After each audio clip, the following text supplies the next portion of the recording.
India and Arab have enjoyed centuries of relations which date back to pre-Islamic period. Both have witnessed a healthy exchange of ideas. Intellectuals travel through the seas between the two regions to understand each other. It has truly been a great mutual learning experience. In the 19th century, European countries assumed control of much of West Asia. After the Second World War, these empires started to break up and the nations of West Asia began to gain independence.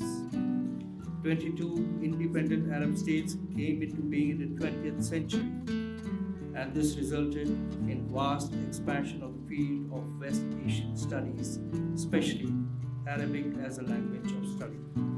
आदाब, आप देख रहे हैं आवाज़ voice और मैं हूँ आपके साथ अमीना माजिद। इस वक्त मैं मौजूद हूँ दिल्ली की जवाहरलाल नेहरू यूनिवर्सिटी में, जहाँ पे 2 दिन की international conference modern Saudi literature की टॉपिक पर हो रही है। JNU में एक कॉन्फ्रेंस हर साल होती है, उसमें बड़ी बड़ी शख्सियत मौजूद होती है। आइए करते हैं यहाँ के लोगों से बात। Centre of Arabic African studies Jawaharlal Nehru university 2 दिनों का एक सेमिनार कर रहा है, जिसका मौजू है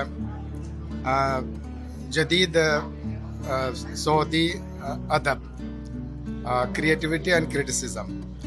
और इसमें जो मुशारिकीन हैं वो हिंदुस्तान की यूनिवर्सिटी से आए हैं और ऑनलाइन हमारे साथ काफ़ी लोग जुड़ेंगे, सऊदी अरब से, अलजायर से, ओमान से, मुख्तलिफ़ अरब मुल्कों से जो स्कॉलर्स हैं वो इसमें जुड़ेंगे और इस मौजू के जो मुख्तलिफ़ पहलू हैं उन पर वो चर्चा करेंगे। ये जो टॉपिक है उसमें उसके 2 पहलू हैं। एक तो क्रिएटिविटी है। क्रिएटिविटी का मतलब ये है जो भी अदब होता है, जैसे शेर है, नावल है, शॉर्ट स्टोरी है, तो इसको हम क्रिएटिव लिटरेचर कहते हैं क्योंकि इसको क्रिएट किया जाता है और इसके ऊपर जो कुछ भी लिखा जाता है कि किस तरह का ये लिटरेचर है क्या नहीं, उसको क्रिटिसिज्म कहते हैं। तो ये दोनों पहलू, ये दोनों चीज़ें साथ साथ चलती हैं, तभी कोई लिटरेचर या कोई साहित्य जो है वो आगे बढ़ता है। तो सऊदी अरब को इसलिए चुना गया कि आजकल सऊदी अरब में काफ़ी कुछ लिटरेचर प्रोड्यूस हो रहा है। ख़ासकर एक बहुत बड़ा एक तबका है उसका, फीमेल राइटर्स का, जिन्होंने बहुत नाम कमाया है। उसमें नावल में उन्होंने बहुत अच्छे अच्छे नावल लिखे हैं, जैसे रजा आलिम है, एक वो है रजा साइग है। तो इन लोगों के जो नावल हैं वो बुकर प्राइज़ भी, जो अरबिक बुकर है वो उनको मिला हुआ है।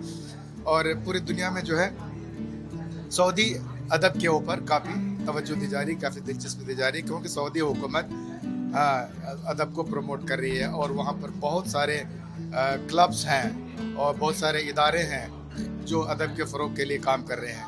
और चूँकि वहाँ पर जो लिखने वाले हैं, जो नावलिस्ट हैं, जो शुआरा हैं, उनकी माली हालत अच्छी है, उनको कोई माली तंगी नहीं है, क्योंकि या तो वो इंजीनियर होते हैं या डॉक्टर होते हैं या फिर वो बिजनेसमैन होते हैं या फिर उनको गवर्नमेंट की तरफ से सपोर्ट मिलता है। तो हम ये देखते हैं कि वहाँ पर बहुत ही अच्छे किस्म का अदब प्रोड्यूस हो रहा है और पब्लिशिंग भी बहुत अच्छी हो रही है। फिर वहाँ से पूरे अरब वर्ल्ड में वो अदब वो जाता है।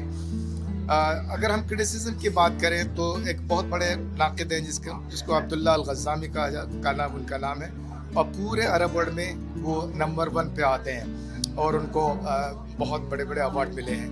तो कुल मिला के हम ये कहेंगे कि सऊदी अदब का जो लिटरेरी सीन है वो काफ़ी ज़रख़ेज़ है, काफ़ी उभरता हुआ है और न सिर्फ हिंदुस्तान में बल्कि यूनिवर्सिटीज़ में अक्रॉस द वर्ल्ड उनके ऊपर रिसर्च हो रहा है, क्योंकि ये लोग समाज के मुख्तलिफ़ पहलुओं को उजागर कर रहे हैं अपने अदब के ज़रिए और ख़ासकर जो ख़वातीन का, औरतों का जो मकाम है उसके ऊपर काफ़ी तवज्जो दे रहे हैं।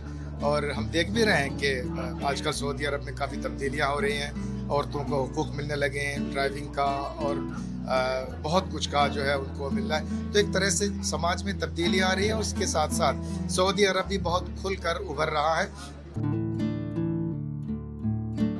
आम तौर से हम अरब लिटरेचर जो बहुत बड़ी दुनिया है उसके बारे में पढ़ते रहे हैं, खलील जिब्रान, महमूद दरवेश और नजीब महफूज।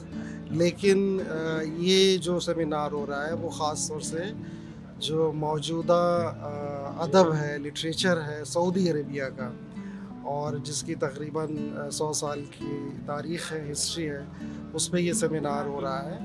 और उसकी शुरुआत जो है वो 1930 के आसपास से हो जाती है और तकरीबन उसके हम 3 फेज़ देखते हैं उसके एवोल्यूशन के। और अब हम ये देख रहे हैं कि मौजूदा दौर में, ख़ास तौर से 21वीं सदी में, वहाँ का जो नौजवान तबका है वो नए चैलेंजेस हैं, उसमें ख़वातीन भी हैं, वो लिख रहे हैं, शायरी भी कर रहे हैं, नावलें लिख रहे हैं, कहानियाँ लिख रहे हैं।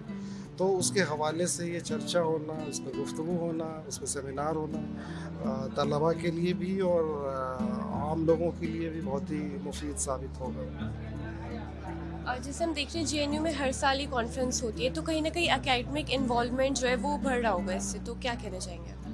जी, सेमिनार ये भी एक तालीम का ही और तरबियत का ही हिस्सा है और इसलिए हर डिपार्टमेंट सेमिनार करता है अलग अलग मौज़ूआत पे और इससे जो है एक्सपोज़र भी मिलता है, इसके साथ साथ इंटरेक्शंस होते हैं, बाहर के स्कॉलर्स आते हैं, दुनिया भर से लोग आते हैं, तो उनके साथ इंटरेक्शन होता है और इससे ये भी पता चल रहा होता है कि उस सब्जेक्ट में या उस लिटरेचर में क्या नया लिखा जा रहा है, क्या नई बहसें चल रही हैं।